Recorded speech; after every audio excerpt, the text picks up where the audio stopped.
महापूर रोखण्यासाठी दत्तचरणी कृष्णामाईला साकडे, प्रशासनाने योग्य पाऊल उचलून अलमट्टीचा पाणीसाठा योग्य ठेवावा। नरसेवाडी तीर्थक्षेत्र नरसेवाडी येथे आज कृष्णामाईची पूजा करून साकडं घालण्यात आलं। आता तरी प्रशासनाने चर्चेची भूमिका न घेता ठोस उपाययोजना कराव्यात।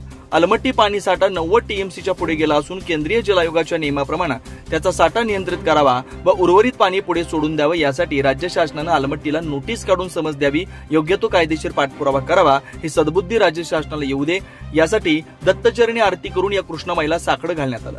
आज रोजी अलमट्टी धरणात 90 टीएमसी पाणीसाठा करण्यात आलाय, तसेच कोयनेमध्ये 72 टीएमसी, वारणेत 29 टीएमसी पाणीसाठा झालाय। पुढच्या काळात सतत पाऊस झाल्यास महापुरास अतिरिक्त पाणी कारणीभूत ठरणार असून या धरणात 50% पाणीसाठा ठेवून उर्वरित पाणी येत्या 8 दिवसात सोडल्यास महापूर नियंत्रण होऊ शकते। पण सरकार याबाबतीत गंभीर नसल्यानं आंदोलन अंकुशने सरकारला पाणी सोडण्यासाठी साकडं घातलं।